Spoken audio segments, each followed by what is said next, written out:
Hello, this is Josh, your friendly neighborhood hillbilly mechanic, and I was asked to do kind of a how-to video on vehicles. Now, this video is for people that have a very basic or no knowledge of what's under the hood whatsoever.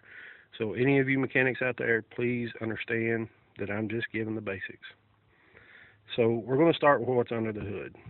Now, every vehicle that is made that is gasoline-powered engine has a battery. And it's got a positive terminal and a negative terminal. Now, if you were like me when I was a kid, I always thought if you got to work on a vehicle, you're supposed to take the red loose because red means hot, right? Not in this instance, because how electricity works is that the negative electrons force the positive electrons to move throughout the system. So actually what you take loose is the negative terminal. Or if that's not safe enough for you, you can actually take both of them loose. Now, what else is under the hood? Well, a gasoline engine uses oil. Here's where your oil dipstick is.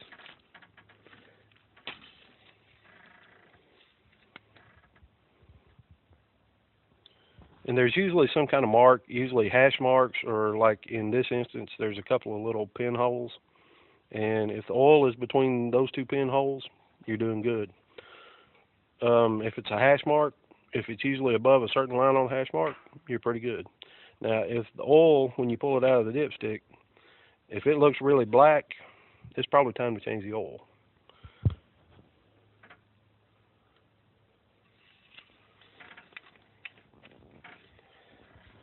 What else have we got on this side? Well, we've got the fuse box, the underhood fuse box.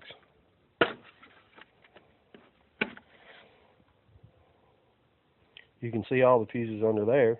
Now, if a fuse blows, I have to tell you this, if a fuse blows, more than likely it's not the fuse's fault. A fuse never just blows itself. I know that sounds kinky, but if you've got a blown fuse and you replace it and it blows again, then you might want to start checking out what circuit that fuse is on, because you got problems somewhere. Now this here is the brake fluid reservoir. What kind of brake fluid does your vehicle use? 9 times out of 10, it'll tell you on the reservoir. For instance, this one says DOT3. It's kind of hard to see. Now, some vehicles use DOT3, some vehicles use DOT4. There's a product on the market by Valvoline that's a synthetic brake fluid that uses both, or it can be used in both 3 and 4. Now, some vehicles use DOT5. You don't want to use anything but DOT5. Some vehicles like Honda have their own brake fluid, I think, and as a matter of fact, Honda has their own power steering fluid, which power steering fluid reservoir is usually right on top of the power steering pump, which is right over there. Now this right here is the air conditioning compressor. And what a lot of people don't realize about it, if you have a Toyota or a Ford or I can't remember which else, maybe Nissan and some others, anytime you turn the defrost on in the wintertime, your air conditioning compressor actually kicks on. Why? I have no idea, but it does. So if you turn it on and you hear kind of a weird squeal, I'd say it's probably the air conditioning compressor. Now, I don't know if you can see them or not, but way down in there, you can see these wires right here are the spark plug wires. You have, well, on this truck, you have a coil pack instead of a distributor or individual coil-on plugs. But it's got the plug wires that come down and go in and attach to the spark plugs somewhere on the engine block. This right here is an EGR valve. EGR stands for exhaust gas recirculation. And basically what that is with all the environmental protection stuff going around. What this does, what the EGR does, is it actually takes exhaust gases from the engine headers and brings it back up into your intake. And it supposedly gives it a cleaner burn, and it also heats up the incoming air. So, what else have we got? We've got the intake, where air is brought in.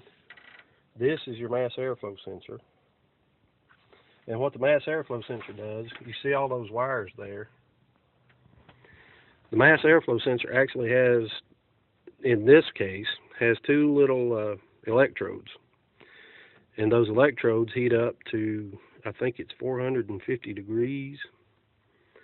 And it measures the incoming air by how much the temperature of those two diodes drop. No matter what, those diodes are going to stay at 450 degrees, unless, of course, it's a bad sensor. But the incoming air, the more air comes in, the faster it cools. So that measures how much air is actually coming in. Because, like I said, no matter what, it's got to stay at 450 degrees. So the air comes in through there and goes in through here. Now there's a throttle body under this big black piece, which if I had time I'd take it off and show you. The throttle body has a butterfly valve on it that controls the amount of air that comes in. And this vehicle is actually run on a drive-by-wire. It actually has a cable right here that actually hooks to the throttle body.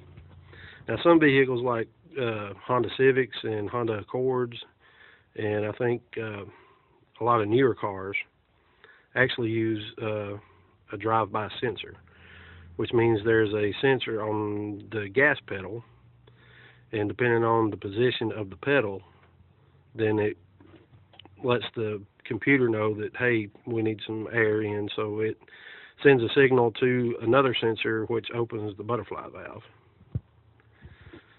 Now this here, of course, is where the oil goes in. If you ever want to know what kind of oil you need, all you got to do is look at the cap. Now, not every cap's going to tell you what engine oil weight to use. And if it don't, then you can look in your owner's manual. If you don't have an owner's manual, then I suggest getting a service manual, either from Chilton or Haynes. They're usually about $30. They're pretty good. They can give you the basics on how to do stuff. Plus, they also can show you how to tear one down and put it back together. I think it's well worth the money spent. This here is your alternator. It's actually what charges the battery, and it also keeps the accessories like your stereo and your lights and your fan motor that heat and cools the inside of the vehicle. It keeps those things going. Now, if those things go out, if you have a fully charged battery, you might make it a few miles, but if it goes out, you need to replace it.